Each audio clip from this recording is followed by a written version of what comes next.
Good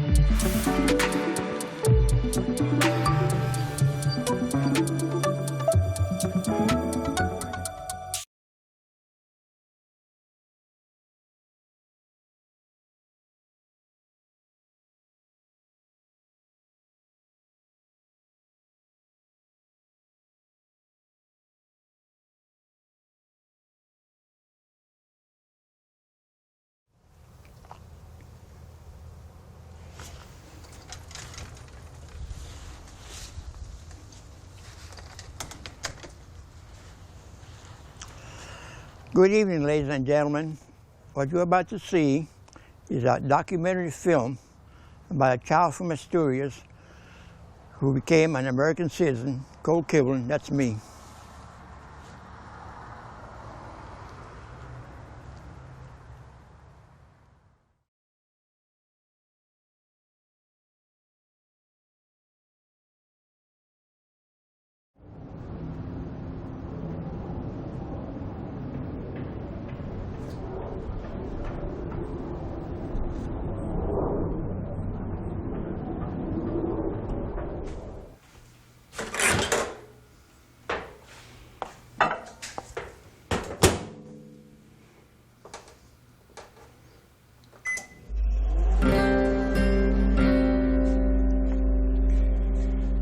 I'm Corsino. Well, that's not completely accurate, but for most of my life I thought it was. Then I found out that I'm really Manuel Corsino. But that's not completely accurate either.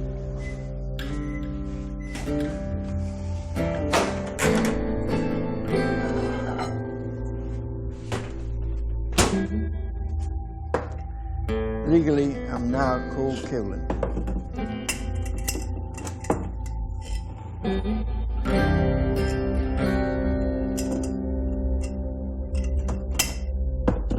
So when in Spain or with my Spanish friends, I'm Corsino. To my family and American friends, I'm Cole.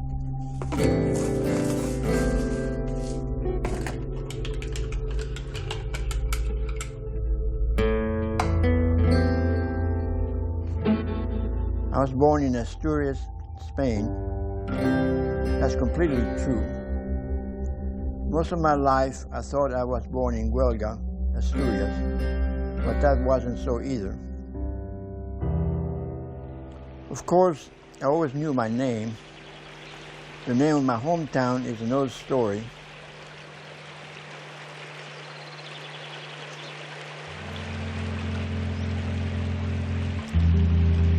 The mountains, the valley, and the fast-flowing river, the railroad tracks and the highway, both beyond the river. The two-story flat stone house my father had built as if it were an extension of the mountain itself. And the path up the mountain through the woods, meadows, where an older brother tended the sheep, with me as his constant shadow. Last but not least, there was my secret abandoned coal mine in the wooded hillside. Ah yes, my secret mine. How cool the air coming out of it.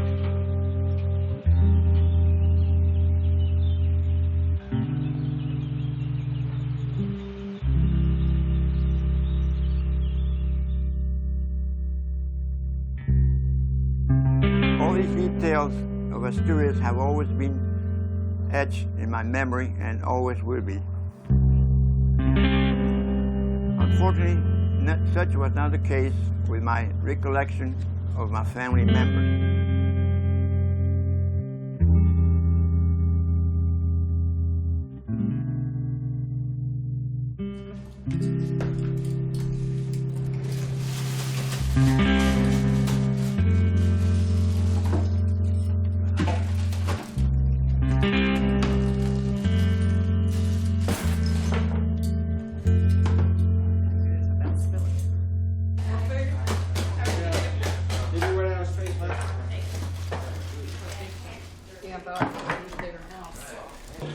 What time's got we done? 3:15. 3:50? 3:15, but the Packers and Green Bay are playing right now.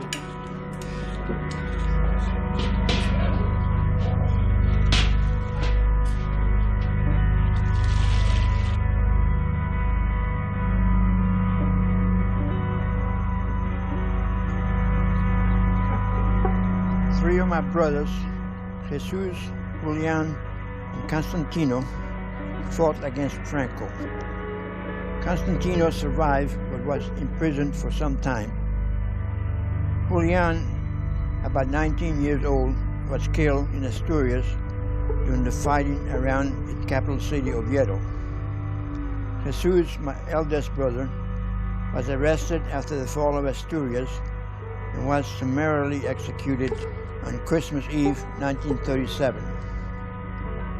Of course, I was too young to know what was going on, but the Spanish Civil War, which was started in 1936, was ongoing, and General Francisco Franco's professional army was rapidly advancing into Asturias from the east.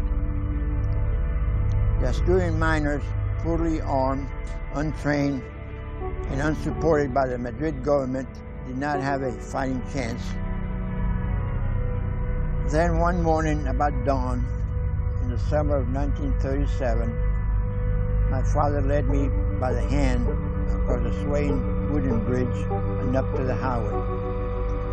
There, a big truck with its motor running awaited. My father quickly scribbled something on a piece of paper and put it in my jacket pocket. Then he lifted me up onto the truck. He had written down my name and a name which people later assumed was the name of a hamlet, so that I could be brought back. Unfortunately, in his hurry, he wrote down the name of our home instead of the name of our hamlet. What was a simple mistake was destined to dictate the course of my life. I never saw him again, but in my heart I cannot fault my father. Sending me away may well have saved my life, if not from the war, at least from sickness or starvation.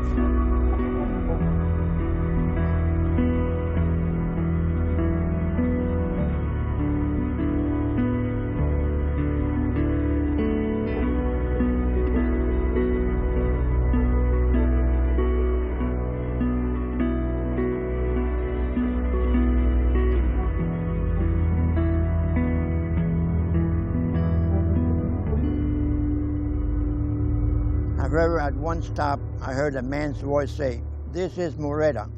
Somehow I remembered that. When the truck finally stopped and people began jumping off, we were by the sea at Musel, the harbor for the seaport of Gijón.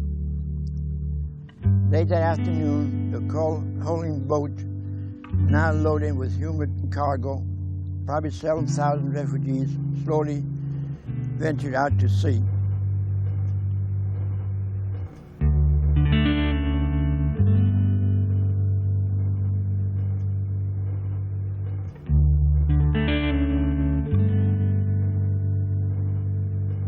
Cole, we are going to have to get ready and leave. Are you dressed and everything? Yeah, I'm ready. You ready? Yeah. Okay, then. Well, we'll go to Bose. Okay. Okay.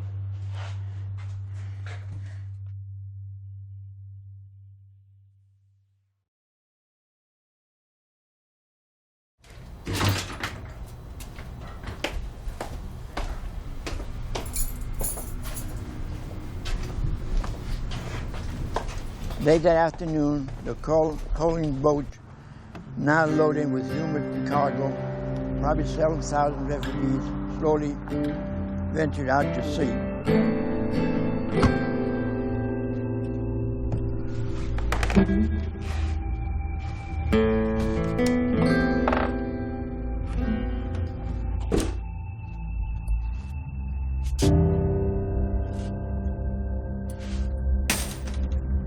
After After 3 days at sea, the boat docked at Bordeaux in southwestern France.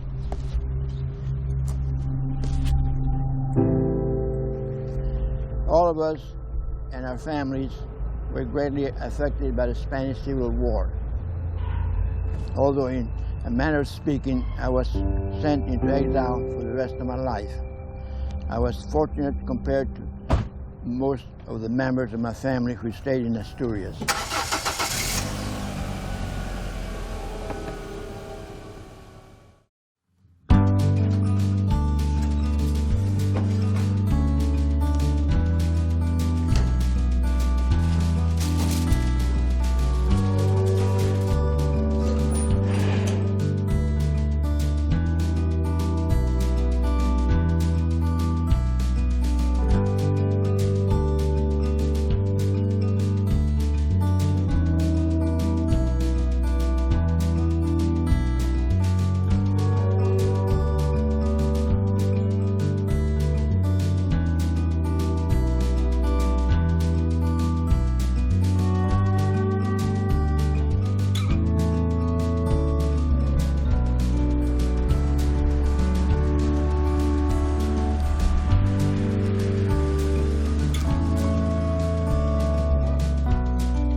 Oh, yeah. Happy Thanksgiving. Hope you got something good to eat. Yeah, smell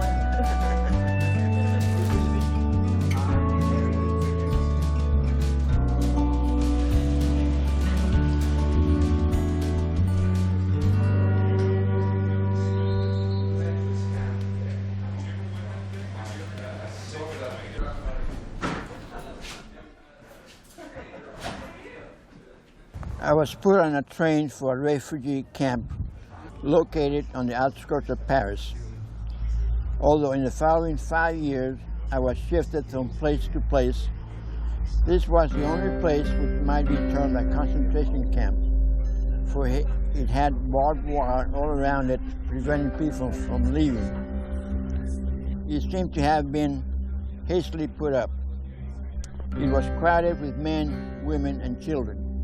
And what I remember most about it was that a good portion of the grounds was covered with big, broken chunks of concrete, as if some building had been raised.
It was then that I began to realize that I would not see my family anytime soon, and began to feel very much alone.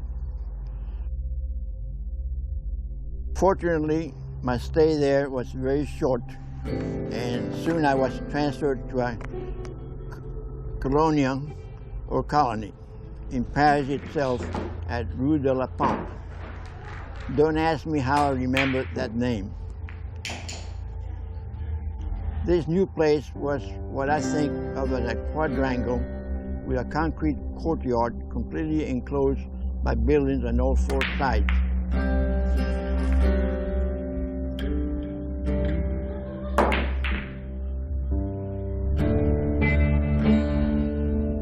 Although there were children and some adult refugees there, mostly women. I slept in a big dormitory with only young boys.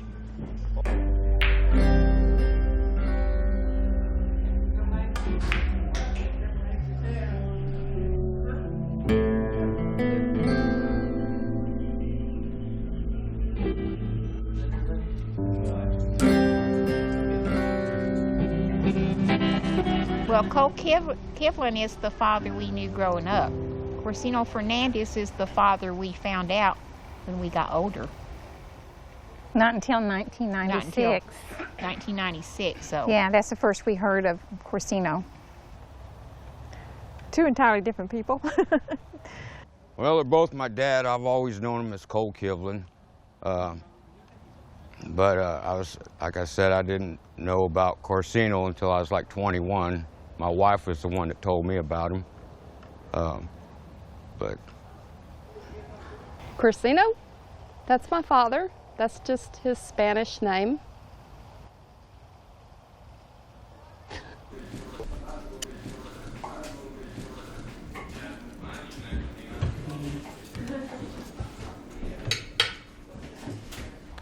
We knew growing up that there was something different in the way Because he had an accent. He had an accent, the way he talked. But he was very quiet, so we weren't told anything. well, they never talked about it.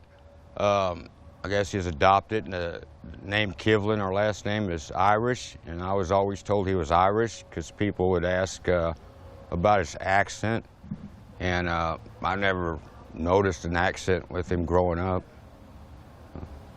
That he was from another country, that he was from Spain. I did not know anything more than that.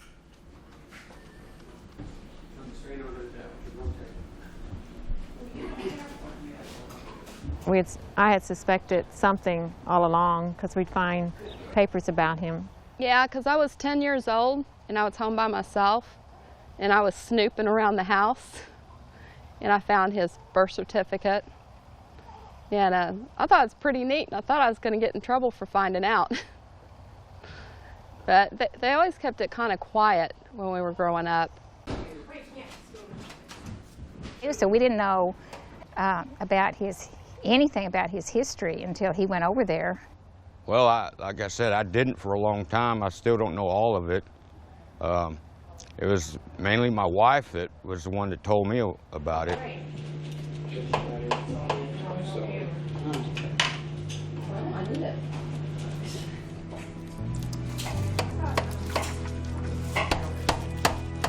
Well, he was told, from what I remember, that he was told that all his family got killed in Spain.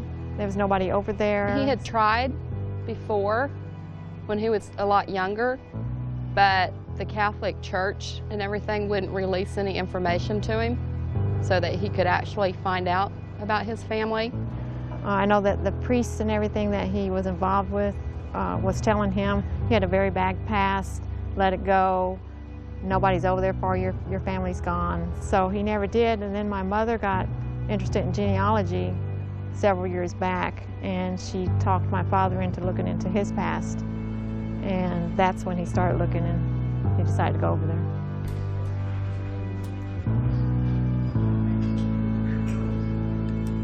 How is he? Better since he found his family in Spain. I think he's happier. I think since he went back in 1996, we've seen a change in him because When he came back from Spain, when he stepped off that airplane, it looked like he was 10 years younger, and he was an entirely different person. He was more extrovert, he talked more, he was more happy. It's like he left all his problems back there, or he discovered himself. Well, I think he got some closure.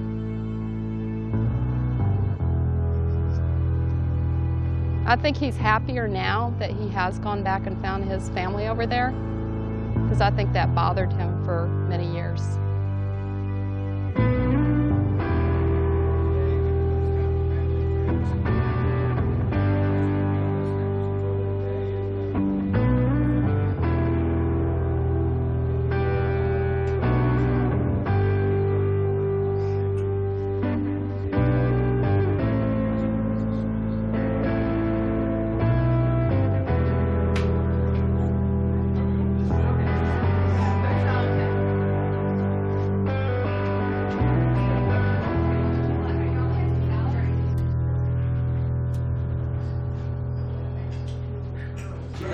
old were you when you went to France? I was about 7 years old. 7. And how did you know your age? Well, actually, my exact birthday is supposed to be in December, but I was celebrating April. Yeah, I know. Yeah. But why April? Well, they had to make up a date, you know. To go to school in France, they had to have a birth date, so somebody made up the date April 5th, Okay. you know. Yeah. So that's the date I use right now. But in 1996, when I went back to Spain and got my birth certificate, I was really born in December the 6th, you know. Oh, really? December 6th? Yeah. Do you think about on December the 6th, though, that's your real birthday? Well, not very many people know that. Well, I you know. Yeah, I didn't know that. And I didn't know that till 1996 when I got my birth certificate in Spain. See? So as a child, you didn't know your birthday? What? As a child, you did not know your birthday? No. Do you remember anything about the orphanage in France? Oh yeah, I remember quite a bit. I stayed there a while. I traveled all over France. And eventually wound up in Lyon, which is in kind of south of France, southeast France, Lyon, and in a little town called Écully. And I stayed there most of the time. Okay. So cool. Parlez Fran- Parlez français? Yeah, do you speak French? Do you speak French? Un po. That's a little bit. A little bit? Un poco. Poco? Un poco. Un poco. That's more than me. I went to about 4 or 5 places in France because we kept moving around. Because But, okay, in your book, Yeah. you were talking about when y'all were there that y'all didn't get a lot to eat, or... well, because you're doing, France was fighting Germany. It was in a war. Most of the time was there, and we didn't have a lot to eat. In the colony they scraped out some food, but we ate a lot of turnips. And I hated turnips. So this food's better? Well, a little bit better, Just a little bit.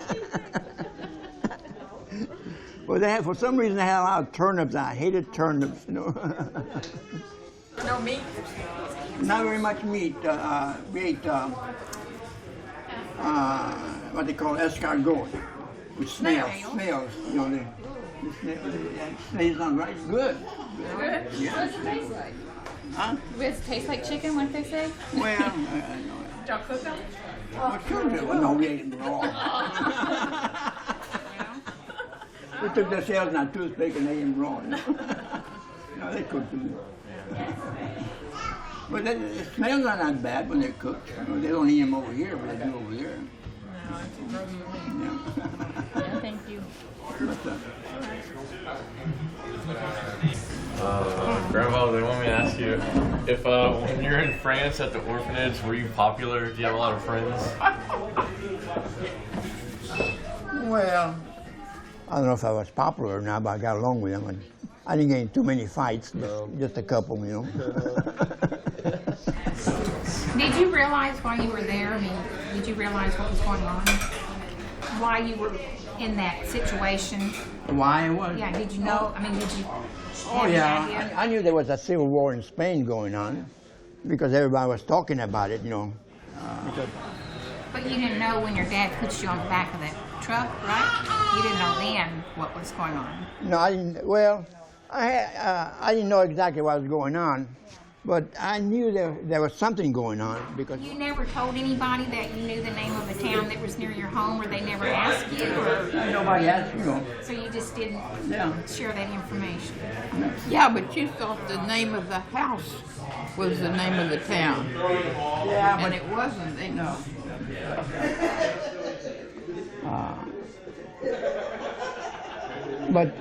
But the main thing I knew was the town of Moreda, and I could find it on a map, and I knew that My hometown was close by, you know, because it just took a little while for the truck to get, you know, to get there. But Dallas is winning. Dallas is winning.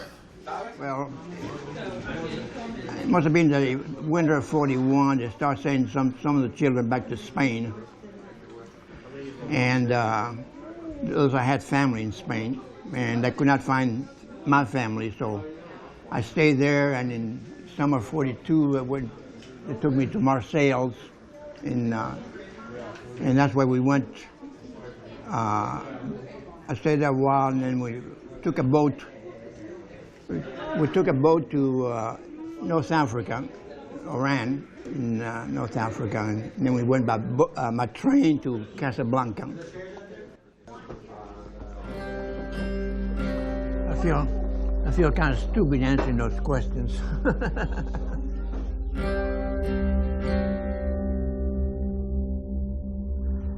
After a 2-day trip, we disembarked in Oran.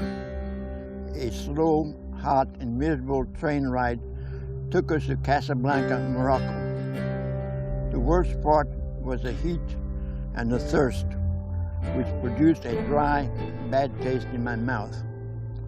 I don't recall any water being available on the train, and at every stop there was a rush for water. We stayed in Casablanca 1 or 2 days at the most before boarding the Portuguese ship Nyassa on July the 12th. We were given plastic-covered identification cards with a string attached so we could wear them around our necks. For me, it was the first concrete information about our destination.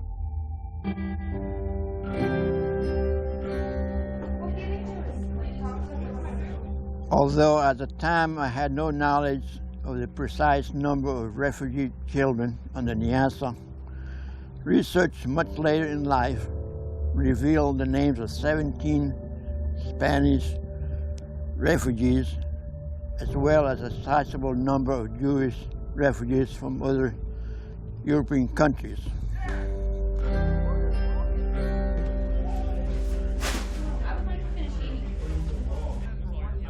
Soon we were on our way again. On July 30, 1942, the ship sailed up an estuary and the boat docked at Baltimore, Maryland. A Portuguese cook gave me a parting souvenir, 3 new American dollar bills. To me, it was a fortune.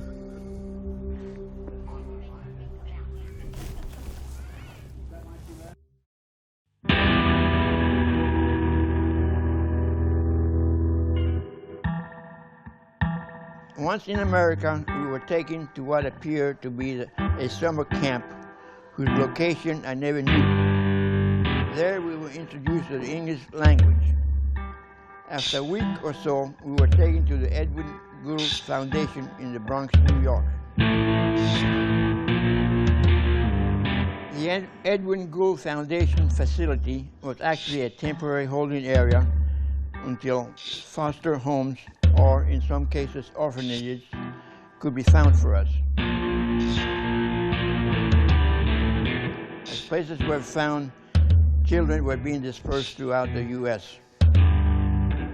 In the summer of 1943, I and a boy from Bilbao, Jose Fernandez, were sent to a foster home in San Antonio, Texas. One of the first things that I noticed about Texas was the heat. Our stay at the McCool home lasted less than 2 months. The lady's husband was in the army in Europe, and as soon as he heard about us, he objected.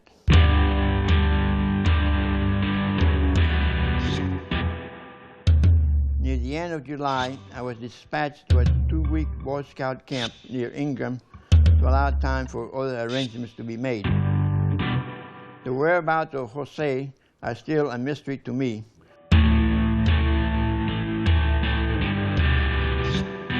My next destination was with Mildred Kivlin, whose husband, K.J. Kearney Joseph, was in the Army in Europe. Mildred lived on Sunset Road on the north side of San Antonio. We never really knew any Well, they were in Kivlins. a nursing home. Well, but I mean, We even didn't know growing any of up, the Kivlins. the only thing I remember growing up is that you used to say something about K.J. Kivlin having something at the brewery there in San Antonio.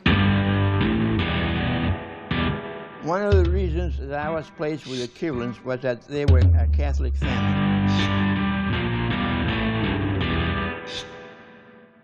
Unfortunately, events beyond my control doomed the master plan. In 1945, KJ came home from the Army and there were immediate problems.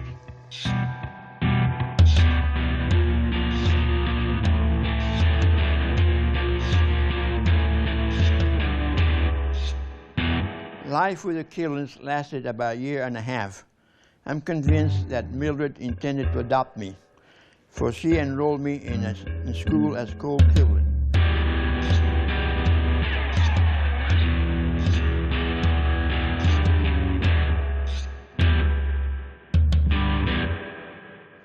Yeah, Mildred lived in Austin. Well, I like Mildred. But that's because she lived in Austin and we lived in Missouri. Well, Mildred was all right. Yeah, she was all right. We got along fine. Yeah.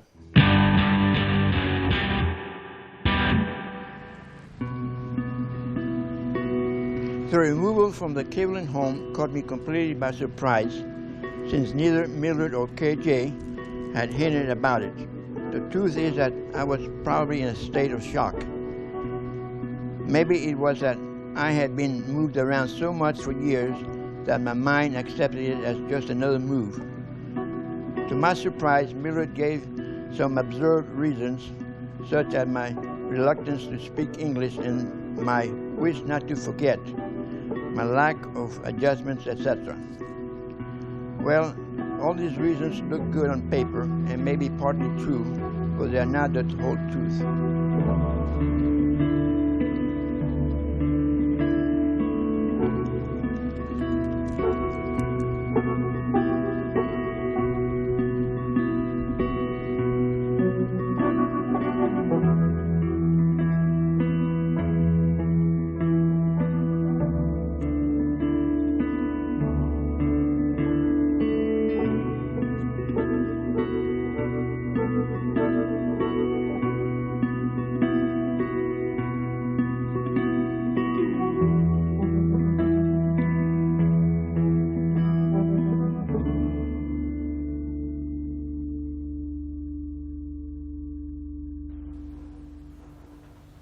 Cole, you remember when we first met? Yeah, vaguely. Vaguely? Oh boy. It's been a long time ago. Yes, it has. We first met in Ardmore, Oklahoma. Yeah, I remember that because you were visiting your aunt. Yeah. And I was in Colorado, and I took the bus to Ardmore, Oklahoma to meet you.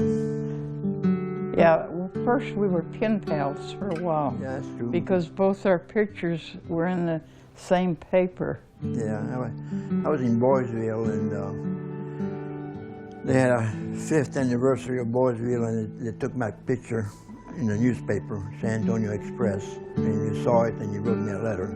Yeah.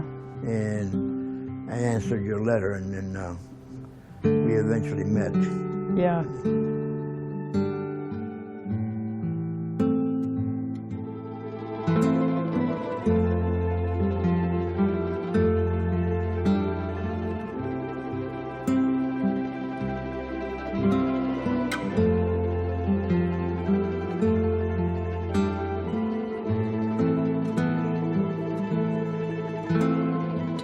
I was making 50 cents an hour because I was working at Frederick's. They made refrigerators. Yeah. And that's where they started. I was 50 cents, and then they raised the minimum wage to 75 cents. Oh boy. So I asked your mother if she thought me making 75 cents we could afford to get married. And I guess she said yeah. And said, well, yeah, if you really watch your money, you can probably make it, you know.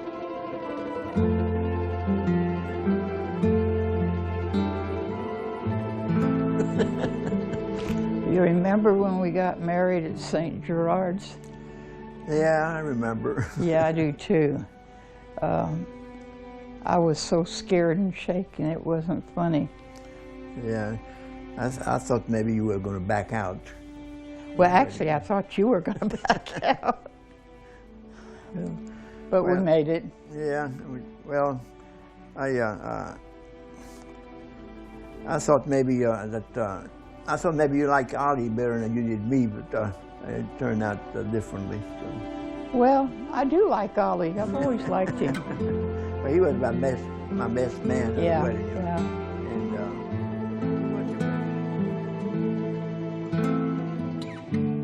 so, but once we got back to the house, everything was all right. Yeah. Oh boy, I wouldn't want to go through a second wedding. Well, I hope not. Well, I was so scared. And then we went to Uvalde, Texas. Yeah, we borrowed a car from JL gave us your his uncle, car. JL. And he had an old car. Yeah. And we drove to Uvalde, and I think we had car trouble because he was an old car. Yeah. We had to take it to a garage there because he could hardly run. What I remember about Uvalde is the cheese sandwiches.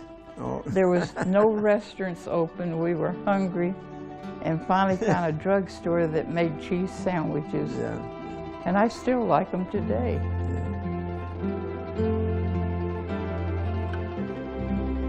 So how much Indian blood do you have? 1 or 2 drops of blood?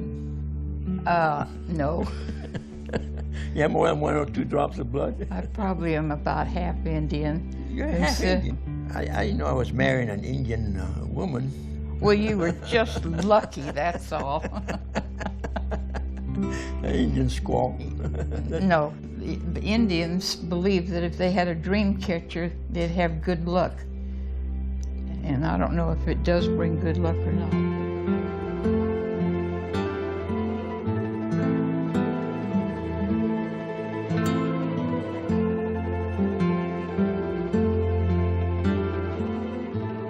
5 kids, 9 grandchildren, and 4.5 great-grandchildren. Boy, you keep better track of them than Oh, I do. yeah, boy, I do. So, but I think they all did all right. Yeah, they did pretty good. Yeah. But I think everything turned out all right. Oh, yeah.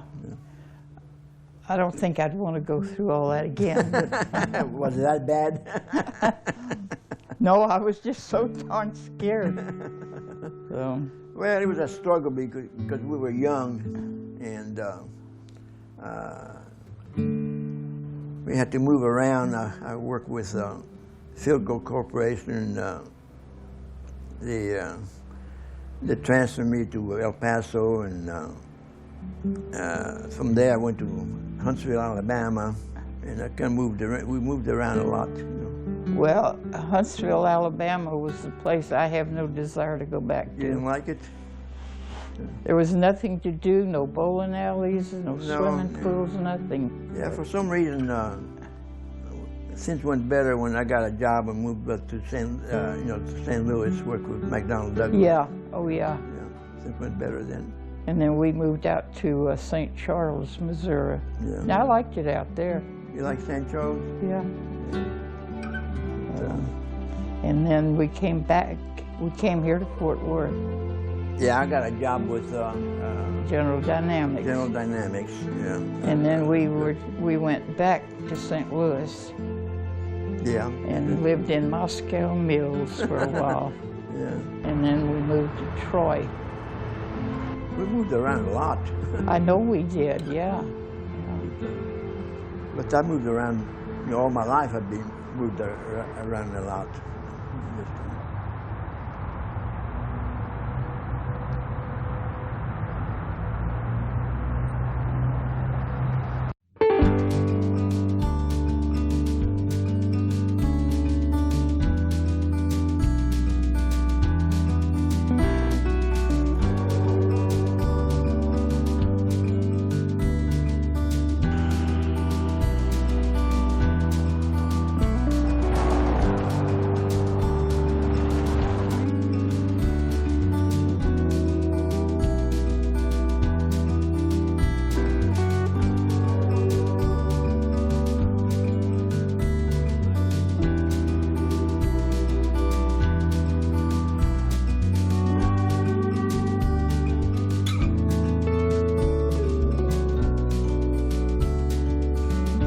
how do you like living in a suburb of Fort Worth?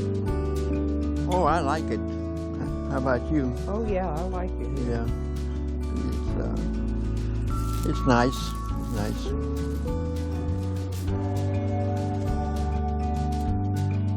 Now, downtown Fort Worth is almost impossible to find a parking space. Yeah, it's getting so big that it's not a little town anymore. No, it's not the cow town that it's always been famous for. But it's nice.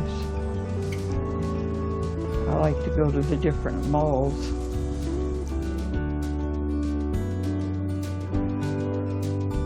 How about going back to Asturias? Well, I know they always ask you that when we go over there.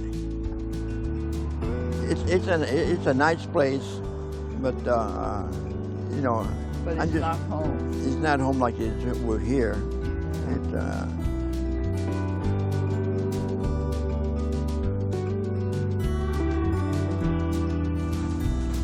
It gets windy here, but it's still nice. Yeah, well, the wind's not bad. No. It's pretty good. Raking the leaves is. Well, gives me something to do. Yeah. So, But this is the best state to live in. yeah.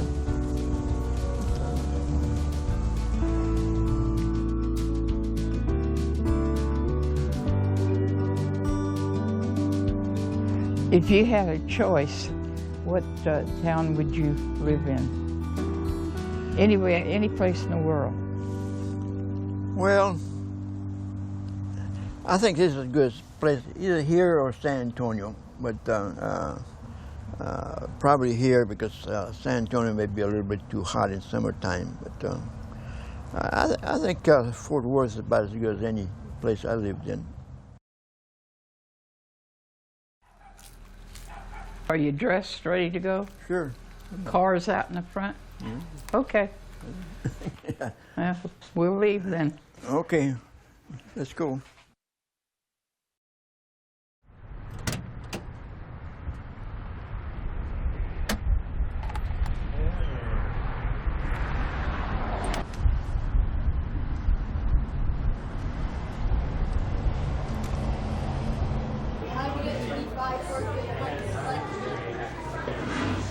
Why did you wait so long to tell me the history of your life?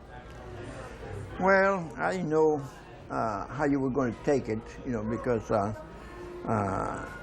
you had American friends, and of course I was born in Spain, and I didn't know how you would like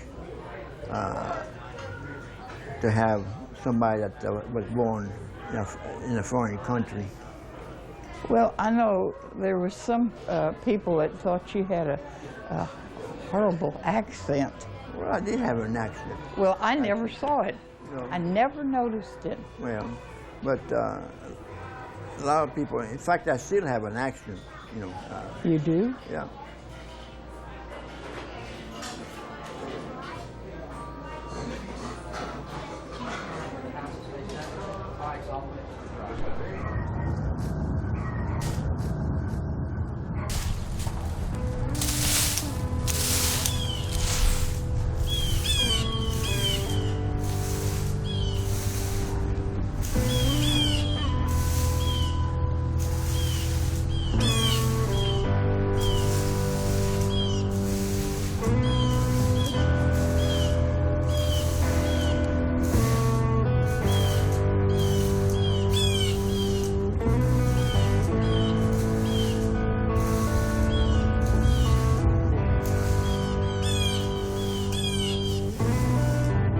Cole, what was the job that you liked most that you had?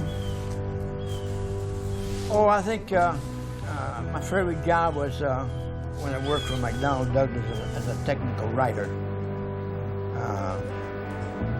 Because I always liked to write, and it was a desk job, and it wasn't a hard job physically. It was more mental, you know. But I like to write, and so that was my favorite job.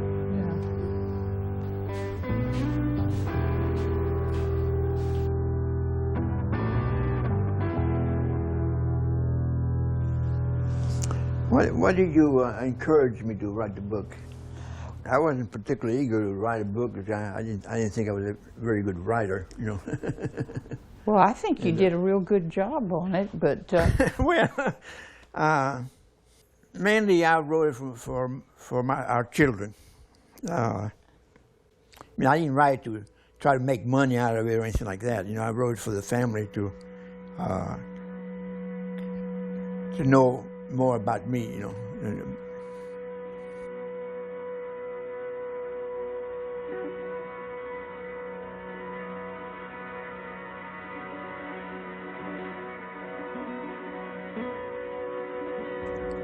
After retiring from McDonnell Douglas, we moved to Fort Worth, where most of our children were living.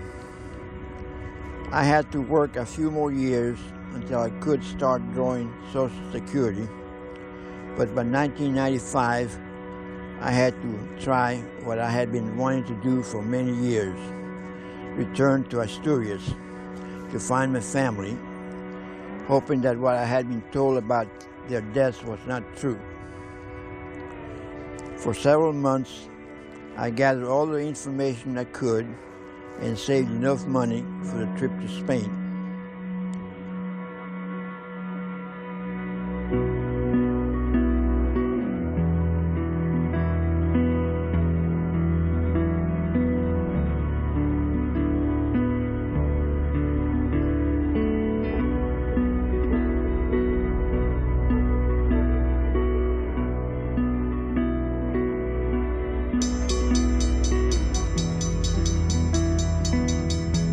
By late April 1996, I had obtained my passport and armed with the most detailed map of Asturias that I could find, I flew to Madrid on Delta Airlines. The drive from Madrid to Asturias in a little stick-shift rented car seemed to take forever and was somewhat stressful because I was in unfamiliar territory.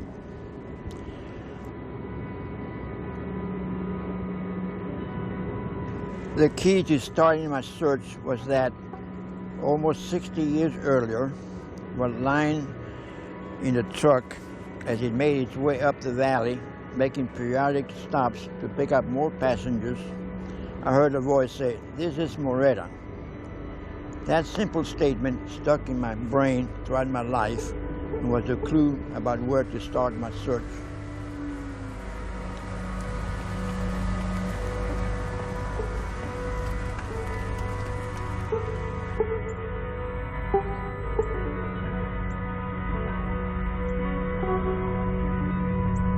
Although I was in a hurry, I drove too slowly for most Spanish drivers who are very impatient.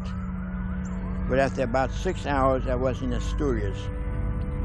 I was immensely relieved when, in the afternoon, I finally saw the Moreta 5 kilometers exit sign on the autopista.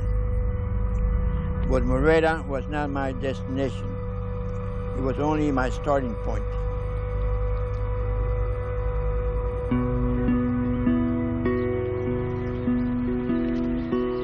I knew my home was somewhere further down the valley. I had to find a bridge that crossed over to the south side of the Ayer River. So I passed through Moreta and drove east for several kilometers. So I remember the bridge all the time. So that's when I came, I was looking for the bridge, you know. And so I could never see it when I came, you know, because it wasn't. I didn't know it had been destroyed by the flood, you know.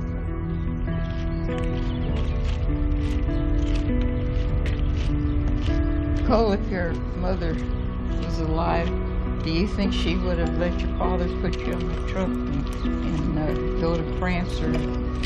I don't think so, no.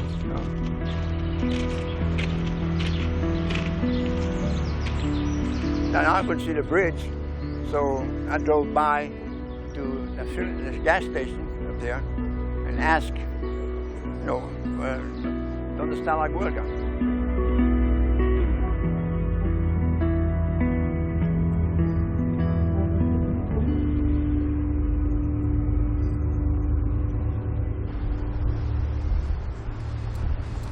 When I saw a gasoline station, I decided it was a good time to fill up the gas tank and started asking questions. The guy had never heard of a town called Huelga. He thought it might be in the hills by Moreda.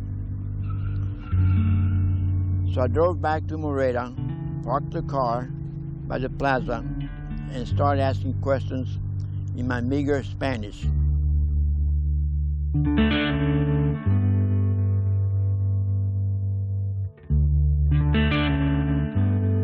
got in my car and started driving. And there was a man walking up there, and I asked him, ¿Dónde está la huelga? No sabe.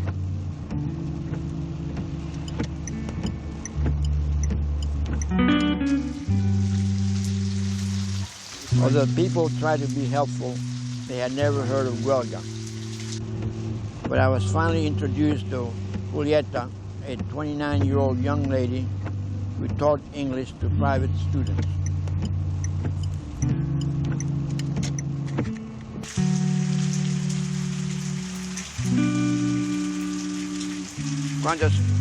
Por la mañana, cuando estaba esperando a la joven mujer para venir,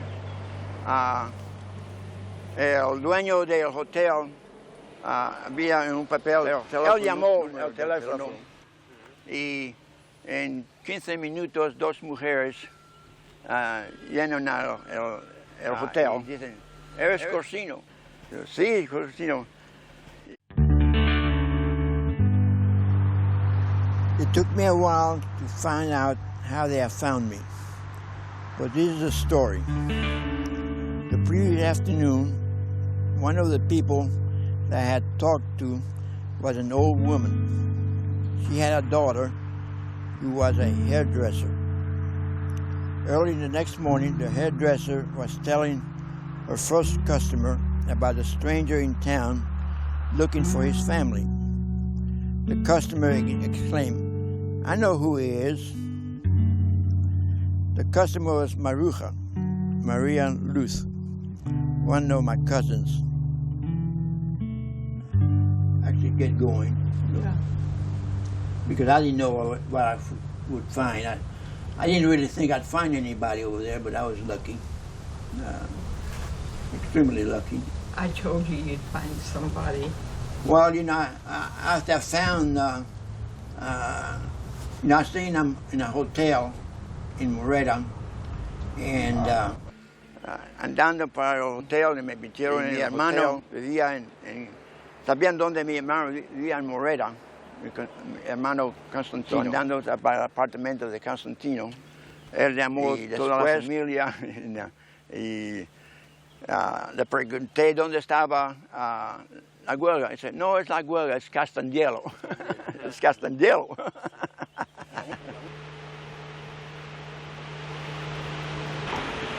Once I met my brother Constantino, he told me about the bridge having been washed away, the real name and the location of the town, and the family history. He also called all the living relatives, and in the next couple of days we had allowed visitors at his apartment.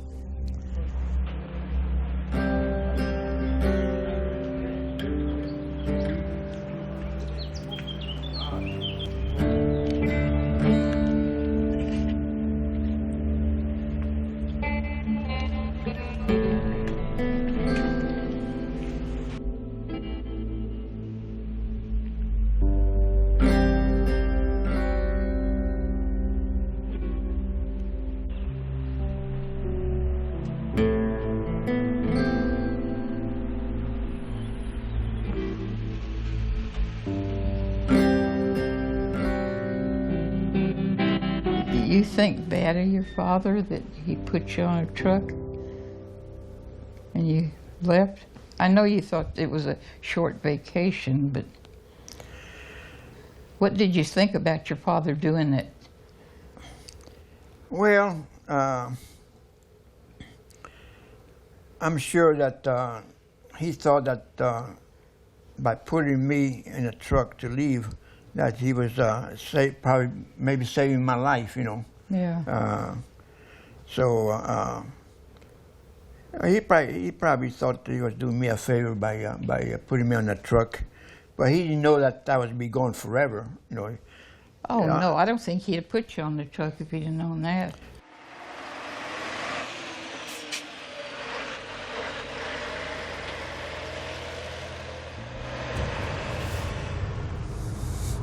Unfortunately, most of my immediate Spanish family members had died. But out of my 11 brothers and sisters, 4 were still living. Arcadio, in an old folks' home in Naranco near Oviedo, Fermin in Gijón, Aurora in Cordoba, and Constantino in Moreda.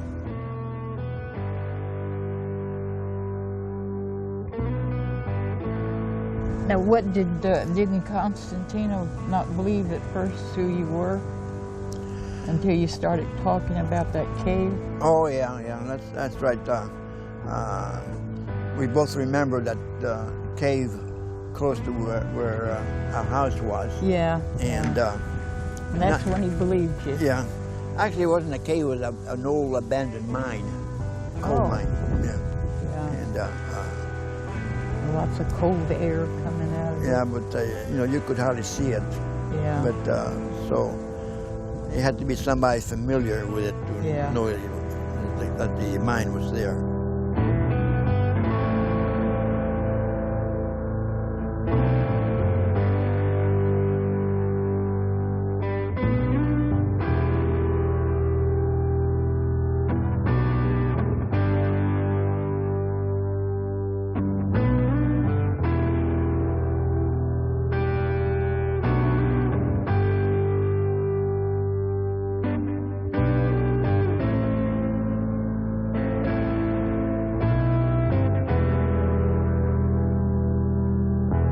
The following year, my wife Barb was well enough to return to Asturias with me.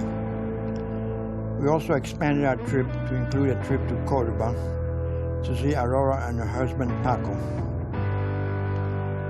Since then, we have made several more trips to Asturias, and one of our daughters, Bo, and her son went with us on one occasion.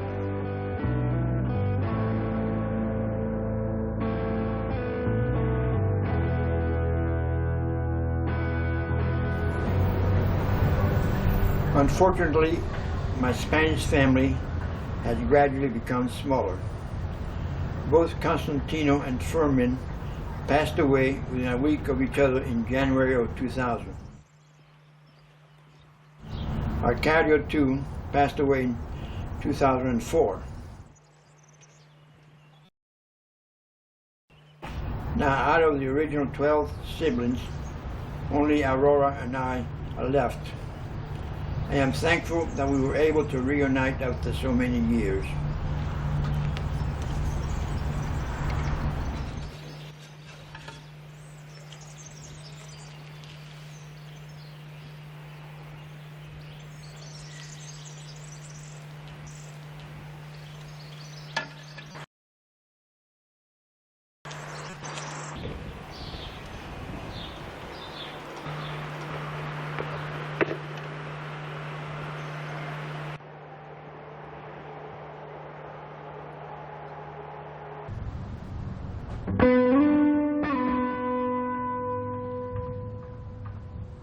Believe me, it was a big relief to find my living relatives.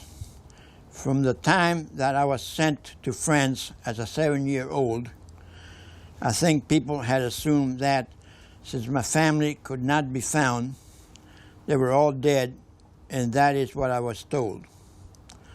Sometimes, however, I wonder how much of an effort was made to track them down. The fact is that I was never told that anyone was trying.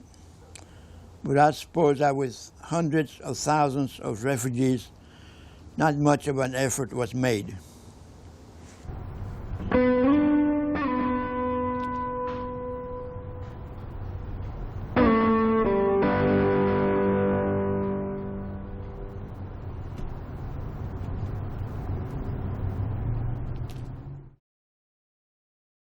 I'm an Asturian. Oh, well, yes, I know I was born in Asturias, yes. And I like to visit Asturians once in a while, where I was born, and to see where the house used to be. Although now they destroyed the house to make a new street, a new highway. It's a shame that they had to tear down the house. It's a shame, but can't do anything about it. But I think the river will always be here, and the railroad tracks will always be here, and the mountains will always be here. I think Corsino. Well, a little bit, but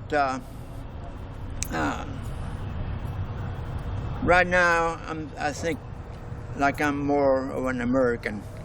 Well, my heart is always here.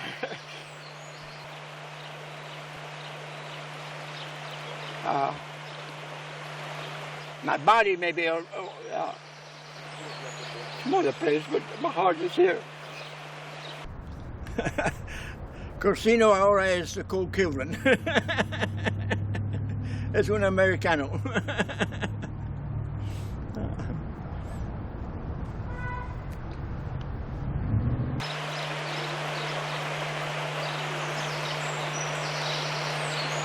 So Corsino is still living, right? Yes. Very much. Yo siempre sé que soy Corsino, pero aquí también soy called Kivlin.